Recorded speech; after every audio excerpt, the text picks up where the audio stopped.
Okay, I guess we're not supposed to show emotion. Okay, I'll be very calm, very collected. I'll be a Vulcan. Okay? Alright, you were talking about qualia. How we can't.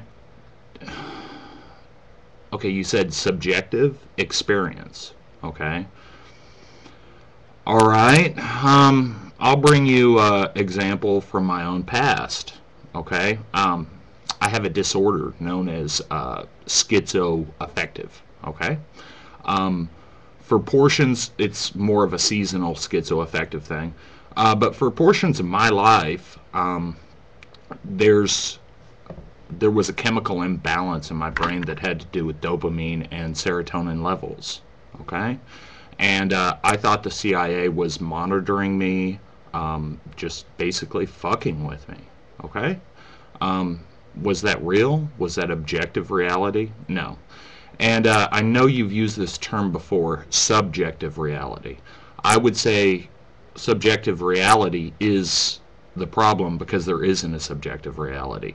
And I do agree with you on certain things.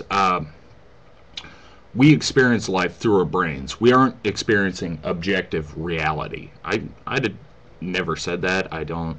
I think there is an objective reality outside ourselves, but we can't ever know it because our brain has to process the information.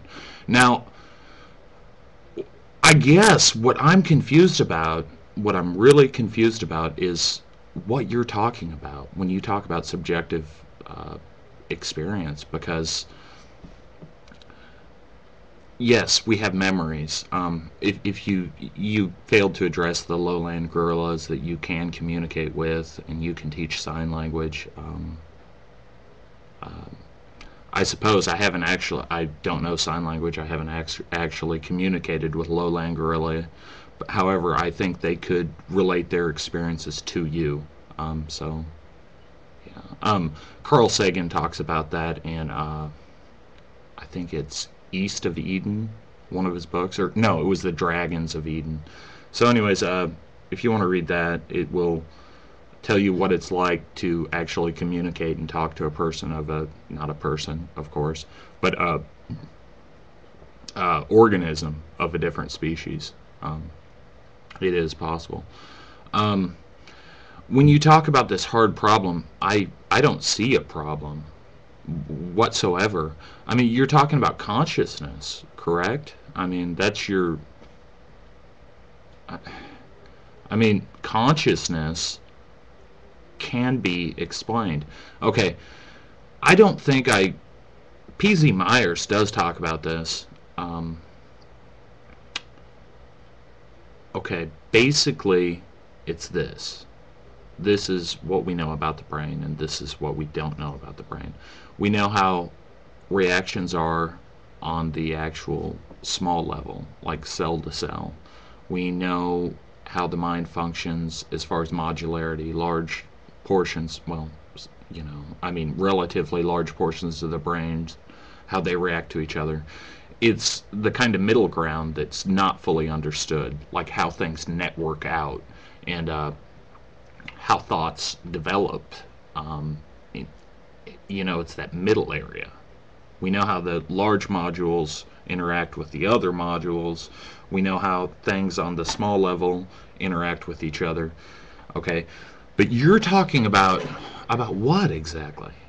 Just consciousness? Is that what we're talking about? I mean, okay. Oh, geez.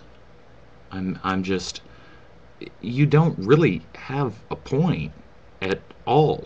I mean, okay, in that first video I watched, you were talking about, well, you know, each electrical discharge between neurons and synapses, that's not consciousness. But when you fill up a lake full of raindrops, each raindrop being an electrical impulse, you suddenly have consciousness. And you were questioning how that could be so. Okay? I'm going to explain it like this. Okay? We haven't currently developed AI, but we do have supercomputers, and we're programming them. and we're working and getting closer, constantly getting closer. And when I say we, I'm not like working on this in particular myself at this moment. I was in electrical engineering, but anyways, not to digress too far. But basically, what we're trying to do is get a simulated consciousness in a computer. Okay? So let's just entertain this idea that we managed to accomplish this. Well, we have created a soul. If we can simulate consciousness on a computer, and we can basically make a machine that can think for itself, okay? Much like gorillas, we've proven, can think for themselves.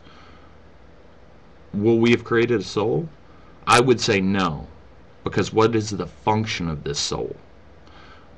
You disregarded my argument about aneurysms, strokes,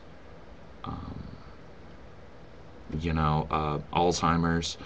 You just said, no, that's not what I'm saying. Okay. Well, this soul, it can't do anything. What's its function? What's the point of it? And why is there a reason to believe that it lives on after death?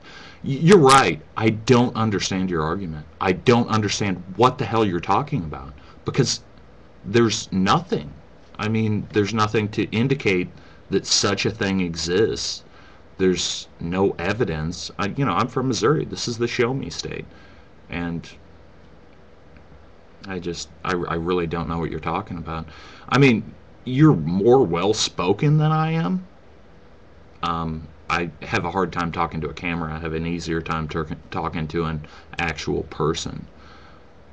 But as far as the content and the substance of what you're saying, it almost seems like it's generated by the postmodern generator, which is interesting, by the way. You can check it out on Google. Yeah, so,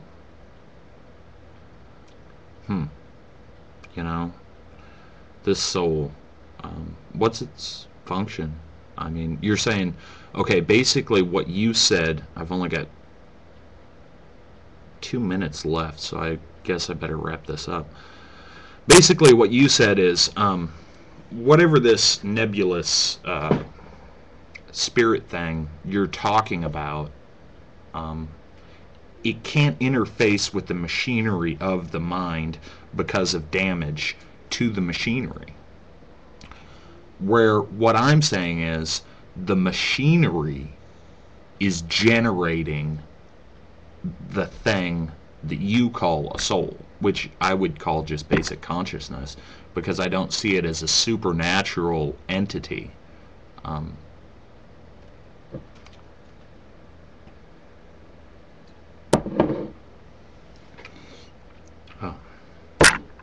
And I guess that wraps up my argument.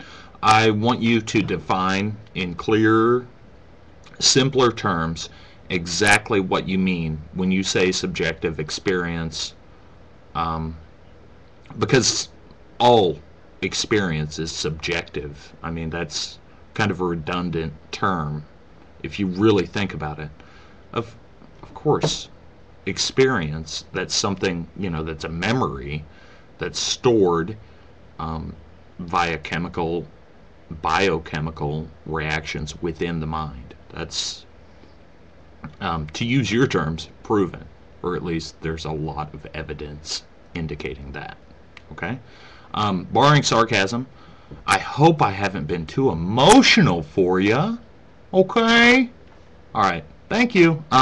Looking forward to your reply, and we can keep this up for a long time, because I want clear definitions from you. Okay? Thank you.